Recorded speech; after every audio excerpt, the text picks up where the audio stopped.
সুপ্রিয় শিক্ষার্থী বন্ধুরা, আজকে আমি তোমাদের সামনে নবম দশম শ্রেণীর বিজ্ঞান বিভাগের উচ্চতর গণিতের জ্যামিতি বিষয় নিয়ে আলোচনা করব। তো আজকে আমি তোমাদের সাথে তোমাদের উচ্চতর গণিতের একদম অধ্যায় 3-এর কিছু বেসিক বিষয় নিয়ে আলোচনা করব। এরপরেই মূল উপপাদ্যে চলে যাব। তো দেখো, আজকে প্রথমে আমি তোমাদেরকে দুটি বিষয় বোঝানোর চেষ্টা করব। সেই দুটি বিষয় হচ্ছে, এক, লম্ব অভিক্ষেপের ধারণা কিভাবে ব্যাখ্যা করতে হয় সেটি আমি তোমাদেরকে দেখাবো। 2 নাম্বার হচ্ছে, পিথাগোরাসের উপপাদ্য ব্যবহার করে স্থূলকোণী ত্রিভুজের উপপাদ্য প্রমাণ করে দেখাবো। অর্থাৎ পিথাগোরাসের উপপাদ্যের বিস্তৃতি, সেটা হচ্ছে স্থূলকোণী ত্রিভুজের ক্ষেত্রে কি হতে পারে, সূক্ষ্মকোণী ত্রিভুজের ক্ষেত্রে কি হতে পারে, সেটি আমি তোমাদেরকে আজকে দেখানোর সম্পূর্ণ চেষ্টা করব। তোমরা ভিডিওটি সর্বশেষ পর্যন্ত দেখবে আশা করছি। তো দেখো, তোমরা দেখতেই পাচ্ছ একটি সরলরেখা আমি অঙ্কন করেছি। এই সরলরেখার উপরস্থ যে কোনো একটা আমি বিন্দু নিলাম। সেই বিন্দু থেকে ওই সরলরেখার উপর একটি লম্ব অঙ্কন করলাম। অর্থাৎ কোনো সরল রেখার উপর অথবা কোনো রেখার উপর কোনো বিন্দু থেকে অঙ্কিত লম্বের পাদবিন্দুই হচ্ছে ওই বিন্দুর লম্ব অভিক্ষেপ। তো দেখো, আমি লম্ব অভিক্ষেপটা আবার তোমাদেরকে ভালোভাবে দেখানোর চেষ্টা করছি। দেখো, একটি সরলরেখা অঙ্কন করলাম। এই যে লম্ব দেখতে পাচ্ছ, হ্যাঁ, এই যে লম্ব যেটা আঁকলাম, একটু খেয়াল করে দেখো, ভালো করে খেয়াল করে দেখো। লম্ব আঁকার পরে এই যে লাল চিহ্নিত অংশটি, এই যে লাল চিহ্নিত অংশটি এখানে দেওয়া আছে, সেটাই হচ্ছে আমাদের ওই যে ওই বিন্দুর, এই যে এই বিন্দুর, সরি, ওই যে এই বিন্দুর, এই যে এখানে এই বিন্দুটার লম্ব অভিক্ষেপ। ওকে, বুঝা গেছে কথা? আচ্ছা, এখন জানবো অর্থাৎ কোনো রেখার উপর ওই রেখার লম্ব রেখাংশের লম্ব অভিক্ষেপ একটি বিন্দু যার দৈর্ঘ্য 0। দেখো, আমি তোমাদেরকে আরও একটা লম্ব অভিক্ষেপ দেখানোর চেষ্টা করছি। ভালোভাবে খেয়াল করে দেখো, একটি সরলরেখা অঙ্কন করলাম। এই সরলরেখার উপরে আরও ছোট একটি রেখাংশ অঙ্কন করলাম। তো দেখো, এই রেখাংশের কি আঁকতে হবে? লম্ব অভিক্ষেপ আমরা আঁকবো। মূলত বিষয়টা হচ্ছে, দেখো, ওই রেখাংশ আবার একটু ভালোভাবে খেয়াল করে দেখো। একদম রেখাংশটি যেহেতু আমাদের মূল সরলরেখার সমান, সেক্ষেত্রে তার লম্ব অভিক্ষেপটা কীরকম হতে পারে তোমরা একটু খেয়াল করে দেখো চিত্রের মধ্যে। হ্যাঁ, তো সেটা আমি তোমাদের বোঝানোর জন্য এখানে একটা লাইন লিখেছি, 2টা লাইন লিখেছি। লাইনগুলো একটু দেখো, যে কোনো রেখার উপর ওই রেখার সমান্তরাল রেখাংশের লম্ব অভিক্ষেপের দৈর্ঘ্য ওই রেখাংশের দৈর্ঘ্যের সমান হবে। অর্থাৎ কোনো সরলরেখার উপরস্থ কোনো রেখাংশের লম্ব অভিক্ষেপ অবশ্যই অবশ্যই কী হবে? ওই রেখাংশের দৈর্ঘ্যের সমান হবে। যদি দুইটা কি হয়? সমান্তরাল হয়। মানে রেখাংশ আর সরলরেখা দুটো যদি সমান্তরাল হয়, তাহলে লম্ব অভিক্ষেপটা অবশ্যই ওই রেখাংশটির সমান হবে। তো দেখো, আমি তোমাদেরকে লম্ব অভিক্ষেপের আরও বিস্তারিত দেখানোর চেষ্টা করব। এই যে দেখতেই পাচ্ছ একটি সরলরেখা, এটা আরেকটি রেখা। এই যে আমি লম্ব অঙ্কন করলাম। সো আমি আমি আমি তোমাদের যদি একটু দেখানোর চেষ্টা করি হাতে কলমে। এটা যদি এ হয়, হ্যাঁ, এটা যদি সি হয়, এটা যদি বি হয়, এখন আমরা এই যে এ বি রেখার, এই যে এ বি রেখাটার, হ্যাঁ এ বি সরলরেখাটার লম্ব অভিক্ষেপ কত কত পেতে পারি একটু খেয়াল করে দেখো, ভালোভাবে চিত্রের মধ্যে খেয়াল করে দেখো।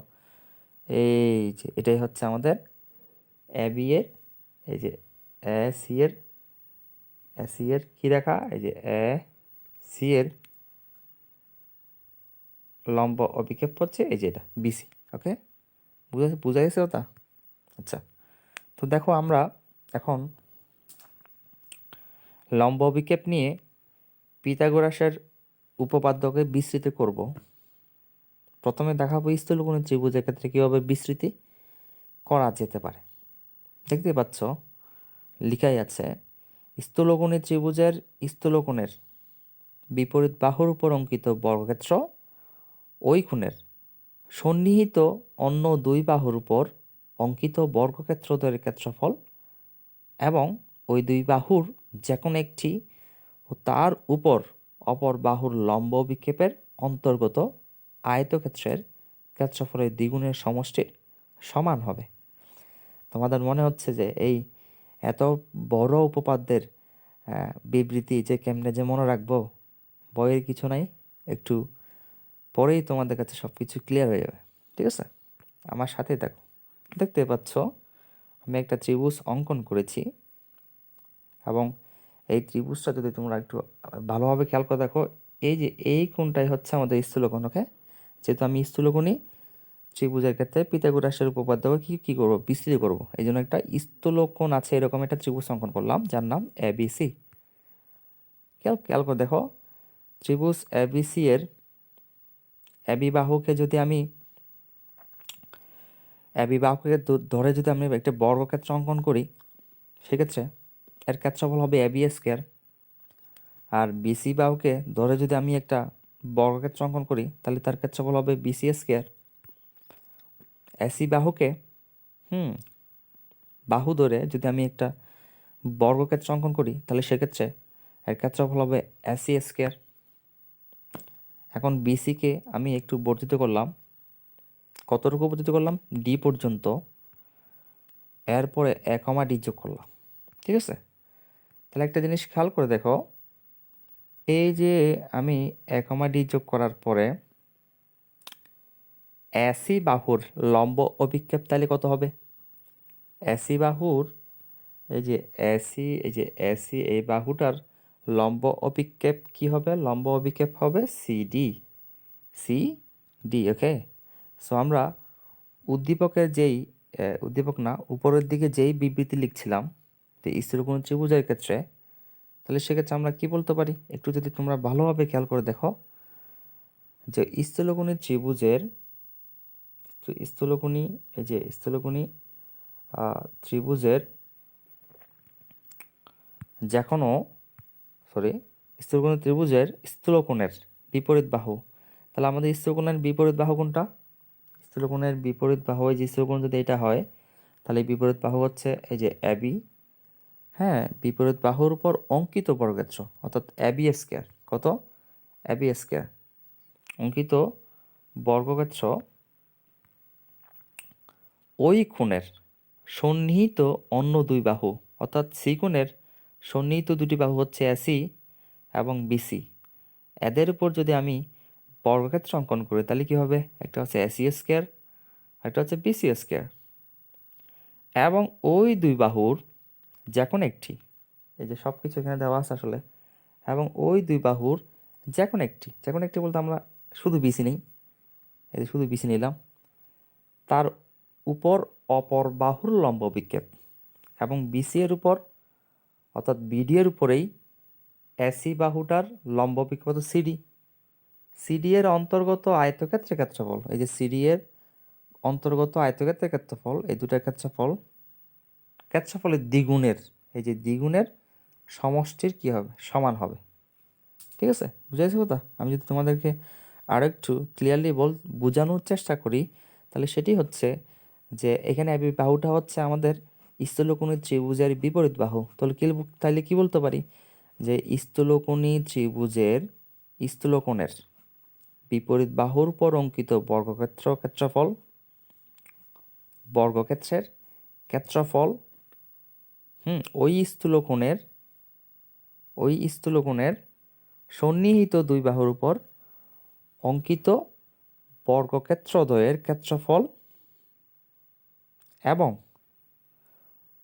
ওই দুই বাহুর যে কোনো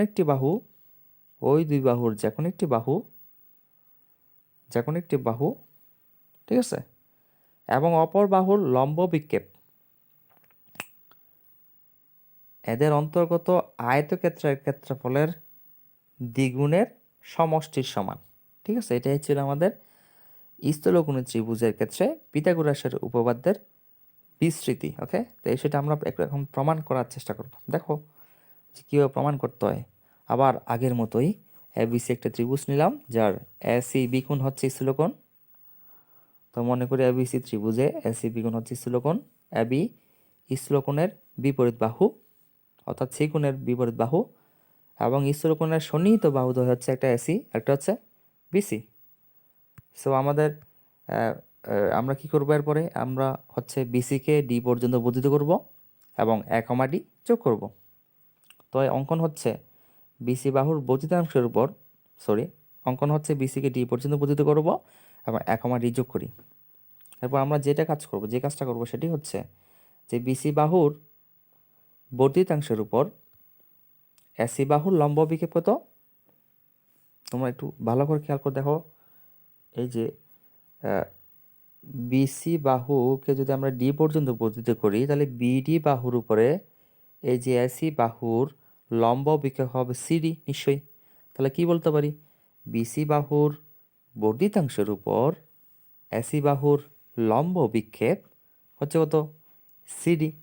তাহলে আমরা কি প্রমাণ করতে হবে? প্রমাণ করতে হবে এবি স্কোয়ার সমান BC square plus AC square plus 2BC into CD. Okay, so প্রমাণে চলে যাচ্ছে আমরা। প্রমাণ হচ্ছে বিসি বাহুর বর্ধিতাংশের উপর এসি বাহুর লম্ব বিক্ষেপ, বিসি বাহুর বর্ধিতাংশের উপর এসি বাহুর লম্ব বিক্ষেপ সিডি হওয়ায় ত্রিভুজ এ বি ডি একটি কি কোণী ত্রিভুজ? সমকোণী ত্রিভুজ। এবং এ ডি বি একটি সমকোণ, অর্থাৎ এই যে এটা এখানে 90 ডিগ্রি কোণ তৈরি হচ্ছে। তাহলে কি বলতে পারি এখানে? ত্রিভুজ এ বি ডি একটি সমকোণ ত্রিভুজ, হ্যাঁ, যার এ ডি বি কোণ হচ্ছে একটি সমকোণ। তাহলে আমরা সমকোণী ত্রিভুজের ক্ষেত্রে কী বলতে পারি? সমকোণী ত্রিভুজের ক্ষেত্রে আমরা বলতে পারি পিথাগোরাসের উপপাদ্য অনুযায়ী এবি স্কোয়ার সমান AD square plus BD square. ঠিক আছে, আমরা এটা বলতেই পারি। কি বলো? এরপর একটু খেয়াল করে দেখো, এখানে চিত্রের মধ্যে ভালো করে খেয়াল করে দেখো। বিডি মানে কি? বিডি মানে হচ্ছে প্রথমে বিসি যোগ এরপরে সিডি। ওকে, সো আমরা এই বিডি এর জায়গায় কি বসাতে পারি? বিসি যোগ সিডি। তো এখন বিসি যোগ সিডি হোল স্কোয়ার যেটা দেওয়া আছে, সেটি যদি আমরা এর পরবর্তী লাইনে এই যে এডি স্কোয়ারটা লিখে ফেললাম, এরপরে BC plus CD whole square যেটা আছে, সেটাকে যদি আমরা এ প্লাস বি হোল স্কোয়ারের সূত্রের অনুরূপ লিখি, তাহলে পাবো কি? BC square plus CD square plus 2BC into CD. Okay, তাহলে দেখো আমরা মোটামুটি কি পাচ্ছি এই ফর্মুলায়? এবি স্কোয়ার সমান AD square plus CD square plus BC square plus 2BC into CD. এটা আমরা 1 নং সমীকরণ আকারে লিখব। ঠিক আছে, এরপর দেখো ত্রিভুজ এ সি ডি একটি সমকোণী ত্রিভুজ। ত্রিভুজ এ সি ডি একটি সমকোণী ত্রিভুজ এবং যার এডিসি কোণ হচ্ছে একটি সমকোণ। এডিসি কোণ হচ্ছে সমকোণ, অর্থাৎ এই কোণটা সমকোণ। আমরা আগেই বলে রাখছি। এখন আমরা হিসাব করব এ সি ডি নিয়ে। ঠিক আছে, তো দেখো আমরা আবার কি পাই? এটার ক্ষেত্রেও হচ্ছে পিথাগোরাসের উপপাদ্য অনুযায়ী অতিভুজ কোণটা এসি, তাহলে এসি স্কোয়ার সমান হচ্ছে AD square plus CD square. Okay, তো দেখো 1 নং সমীকরণ থেকে আমরা কি পেতে পারি? এই যে আমরা যখন পেলাম এসি স্কোয়ার সমান AD square plus CD square, হ্যাঁ, এই যে এডি স্কোয়ার প্লাস সিডি স্কোয়ার হচ্ছে আমাদের 1 নং সমীকরণ ছিল। সেই জায়গায় যদি আমরা এসি স্কোয়ার বসাই দেই, তাহলে ইন টোটাল কী পাচ্ছি?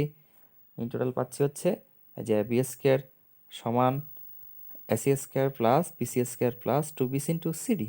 ঠিক আছে, এই যে প্রমাণ করা হয়ে গেল যে স্থূলকোণী ত্রিভুজের ক্ষেত্রে পিথাগোরাসের উপপাদ্যের বিস্তৃতিটা কীভাবে বর্ণনা করতে হয়। ওকে, আশা করি তোমরা ভালোই বুঝতে পেরেছো এবং অবশ্যই এই জ্যামিতিটি ভালোভাবে শিখবে তোমরা, কারণ হচ্ছে এইগুলার উপর বেস করেই কিন্তু পরবর্তী জ্যামিতিগুলা আমরা সলভ করতে পারবো। ওকে, তো দেখো